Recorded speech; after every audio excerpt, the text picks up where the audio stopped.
After the 1996 Port Arthur massacre in Australia, the Australian media published some of the photos of the carnage, the destruction that these high-power rifles do, which caused Australia to immediately ban guns.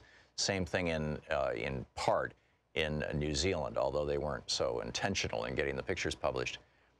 Should we start publishing those kinds of pictures here? Your comments, and don't forget to subscribe. Should we be showing gruesome pictures of shooting victims? There's a fascinating piece over on Politico by Jack Schaefer titled, "Don't Censor the New Zealand Shooting Videos." Now, he's saying that we should, that there's an argument to be made that we should be able to see the video as the shooter shot it. I'm not so comfortable with that, but I think showing pictures of the victims, I think if we had shown pictures of the Newtown victims, if we had shown pictures of the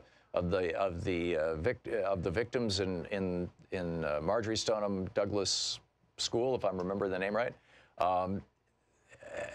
that it would sufficiently horrify people that there would be a stronger push for gun action.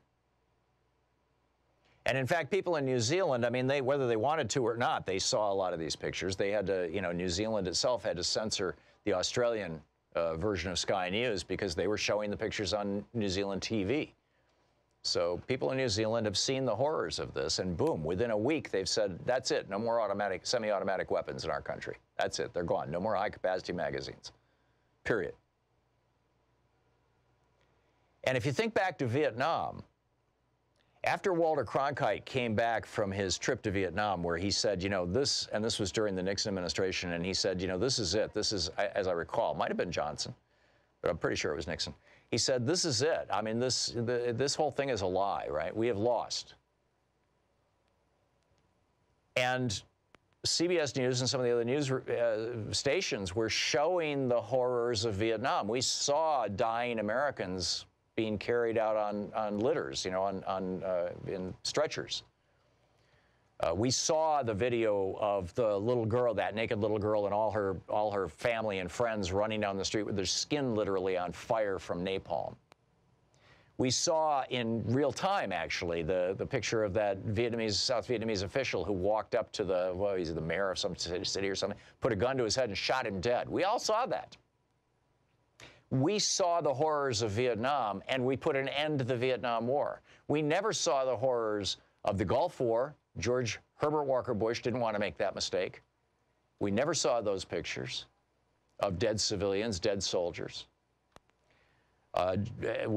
George W. Bush tried to even suppress, initially tried to suppress the pictures of people coming back from Afghanistan and Iraq, the corpses, the coffins. Remember that? So should we be showing the pictures? Now, there are those people who say that when you show the pictures of death and destruction, you're encouraging other people to do more death and destruction. And yet there's this anomaly, and it's the Gabby Giffords shooting. The Gabby Giffords shooting, let's shoot a politician, right? That did not cause any copycats, whereas so many of these school shootings have. What's the difference? Well, in the Gabby Giffords shooting, we saw pictures of people dead in the street. We saw Gabby Giffords. We saw her, recovering. We saw her wounds. We saw the damage it did to her. It made her real. It made her human, and it made us sick to our stomachs. It made us horrified at what this man had done. So I would say that the Gabby Giffords shooting shows us that we actually should be showing these pictures. Now, that doesn't mean that everybody has to look at them. Doesn't mean they have to be on the front page of the newspaper. And it doesn't mean that we have to pick the most horrific ones.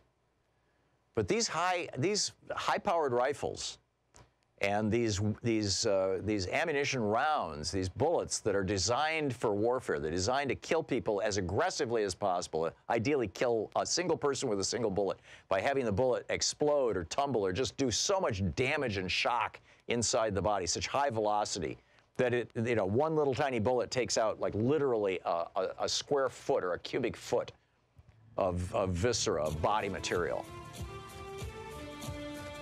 I mean, it took them a whole week to identify all the victims in New Zealand, in part because some of them were so badly shot up. Where are all the pieces?